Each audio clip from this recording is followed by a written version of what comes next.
Comment faire un bon jingle? Admettons que tu veuilles faire une publicité, que tu sois vraiment dans le milieu de l'audiovisuel et que tu veux quelque chose de mémorable sur le plan sonore. Comment être sûr de faire un bon jingle qui va être mémorable et qui restera dans l'esprit de tes clients? Voilà exactement ce que l'on va voir aujourd'hui en se basant sur pas mal de cas concrets. C'est parti! Et avant de commencer, si tu aimes mes vidéos, abonne-toi et n'oublie pas de cliquer sur la cloche pour ne pas rater les prochains épisodes. Je publie chaque semaine des formations 100% gratuites pour les entrepreneurs et ce sera le meilleur moyen pour toi de m'encourager à poursuivre ma démarche. Salut YouTube! Dans la vidéo précédente, on a traité ensemble d'un slogan en branding et on a vu ensemble comment cet élément textuel et sonore pouvait impacter ta marque. Aujourd'hui, on reste dans le sonore puisqu'on va traiter ensemble du jingle ou disons la création d'un petit univers musical qui va vraiment renforcer ton image de marque et qui va peut-être, disons, créer une plus grande empreinte dans leur esprit lorsqu'ils se souviendront de ta marque. Donc avant de commencer, je tiens à mettre en avant le fait qu'un jingle, c'est pas du tout obligatoire. C'est vraiment un truc qui vient en plus et c'est ce qui ferait peut-être un peu la différence par rapport à ceux qui n'en ont pas.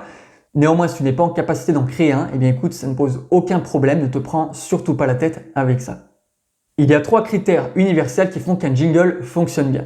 Le premier critère, c'est que ton jingle doit être quelque chose de court. Plus c'est court, plus c'est impactant, plus c'est efficace et donc meilleur ce sera. Le deuxième critère, c'est que c'est quelque chose qui doit être mémorable. Tes potentiels clients, tous ceux qui vont entendre ton jingle doivent être en capacité de se souvenir, voire même de le chantonner à leur tour. Donc c'est un critère sur lequel il faut vraiment veiller, avoir un jingle mémorable. Enfin, le troisième critère, c'est que ton jingle doit être répété en permanence le plus possible tout le temps.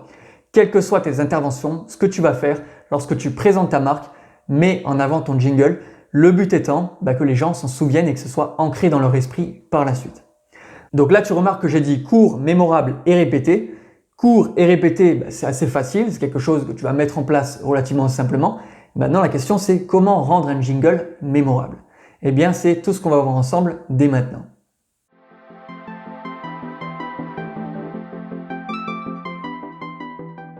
Et avant de poursuivre, je tiens à préciser que je ne suis pas musicien. Je n'ai jamais fait de solfège, tu me mets une partition, je suis incapable de la déchiffrer, il faut vraiment que je parte du bas à chaque fois et que je reprenne note par note. Donc je ne suis pas musicien pour un sou quand il s'agit de lire ça. Je ne suis pas capable, si tu me donnes un instrument, de déceler si une note est plutôt un Do, un Ré, un Fa. Je ne sais pas faire ça. Néanmoins, j'ai cette chance d'avoir une oreille musicale relativement bien travaillée puisque j'ai plusieurs musiciens dans ma famille, que petit j'avais moi-même un piano électrique et que à tâtons j'arrive à jouer à peu près n'importe quelle musique si j'en entends une en amont.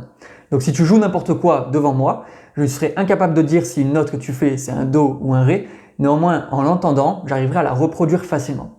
Donc de cette manière ça m'a appris progressivement à travailler mon oreille, j'estime vraiment d'ailleurs que c'est un travail, c'est une compétence qui s'acquiert et c'est la raison pour laquelle je t'en parle aujourd'hui, c'est quelque chose que tu peux travailler et acquérir toi-même. Donc si tu es musicien et tu regardes cette vidéo, je ne suis pas expert en la matière, je vais exprimer ce sujet avec des mots simples que n'importe quel marketeur pourrait comprendre, que n'importe quel entrepreneur pourrait du coup appliquer à son business afin de créer un jingle qui soit efficace pour son marketing. Et la première chose que l'on remarque lorsque l'on compare énormément de jingles qui fonctionnent bien, c'est que la variété de notes qui composent du coup ce jingle est relativement basse. J'entends par là qu'il peut y avoir plein de notes différentes qui vont être jouées, néanmoins ces notes vont être récurrentes. Par exemple, tu pourras jouer un Do, un Ré, un Mi, reprendre un Do, reprendre un Ré, etc. On ne va pas faire toute la gamme des notes possibles. À chaque fois, une musique de jingle, c'est vraiment avec des notes ciblées et bien précises. Et du coup, prenons un très bon exemple pour t'illustrer ça. Haribo, c'est beau la vie pour les grands et les petits. Le jingle de Haribo est vraiment légendaire, il fonctionne très bien.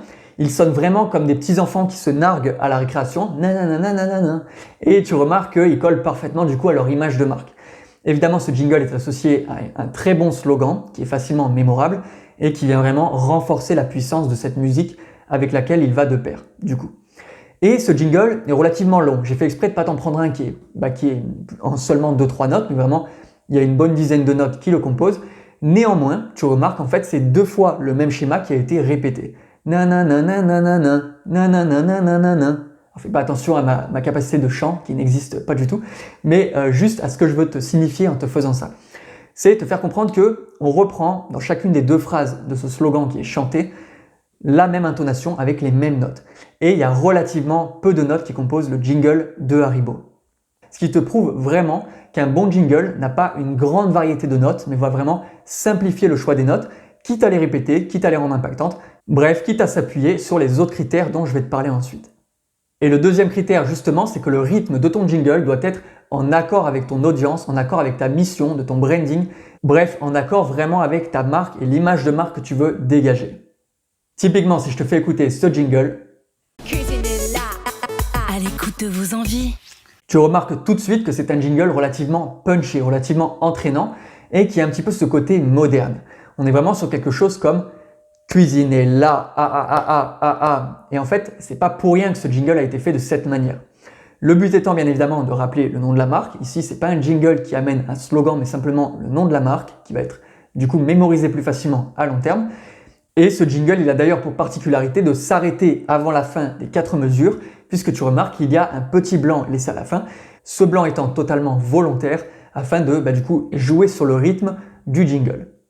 Et d'ailleurs, ce n'est pas fait pour rien ici encore, puisque Cuisina veut vraiment s'imposer sur le côté moderne, design, esthétique de ces cuisines, en valorisant le fait qu'ils sont punchy et donc ils font vraiment une différence avec les cuisines à l'ancienne.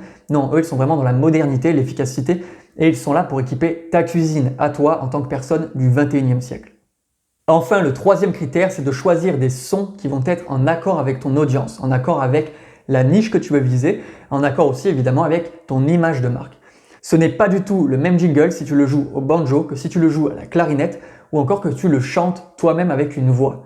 Donc il est très important du coup que tu choisisses quel sera l'instrument ou la voix qui correspondra le mieux à la tonalité que tu veux véhiculer dans ton jingle afin d'être certain de faire le bon choix. Et pour illustrer ça, allons un petit peu dans le milieu du cinéma, je vais illustrer ça avec 2 exemples précis. Le premier, c'est celui-ci.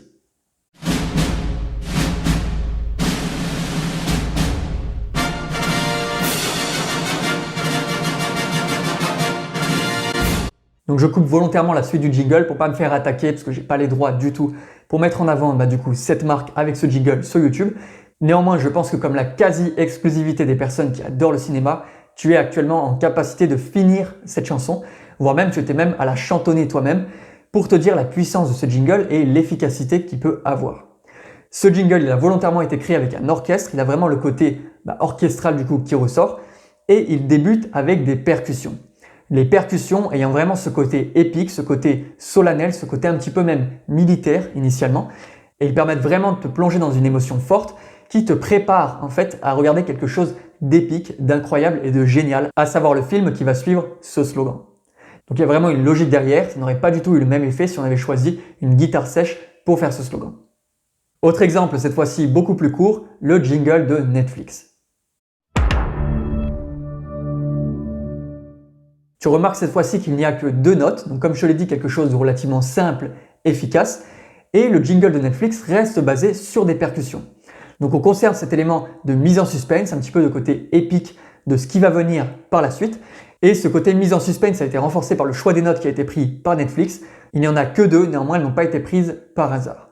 Donc si je devais le chanter, ça donnerait quelque chose comme Todum. Et tu te rends compte qu'il y a une note qui est basse initiale et une note qui est plus haute par la suite. En fait, il y a un petit peu ce côté crescendo qui a volontairement été fait du coup par la marque en créant ce jingle qui va correspondre à tout ce que je te raconte du coup depuis 1 minute, à savoir faire un petit crescendo, à savoir une montée en émotion progressive jusqu'à commencer ton film. Donc rappelle-toi, un très bon jingle, c'est toujours quelque chose de court.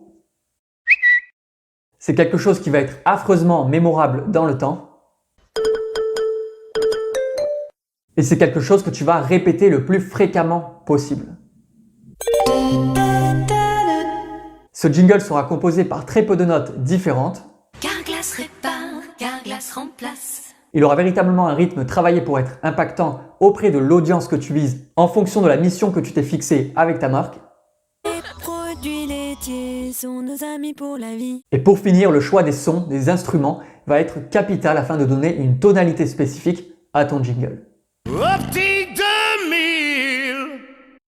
Bref, j'espère qu'avec tout ça, tu y vois un peu plus clair, que ça va t'aider toi-même à faire tes propres choix pour faire ton jingle pour ta marque. Évidemment, en tant que non-musicien, je ne peux t'apporter que l'aspect marketing du jingle, donc vraiment le décortiquer pour voir qu'est-ce qui fonctionne afin de le répliquer toi-même. Néanmoins, il t'appartiendra à toi de réfléchir à l'aspect créatif pour savoir quelles notes tu vas choisir, de quelle manière tu vas les ordonner les unes avec les autres, quels seront du coup les rythmes que tu vas employer, ainsi que les instruments que tu vas faire cohabiter au sein de ton jingle. Donc j'espère que cette vidéo t'a plu, j'espère qu'elle t'est très utile. Si tu as la moindre question, n'hésite pas à me la poser en commentaire ou par email, j'y répondrai avec grand plaisir. Et tous les deux, on se voit ensemble dans la prochaine vidéo.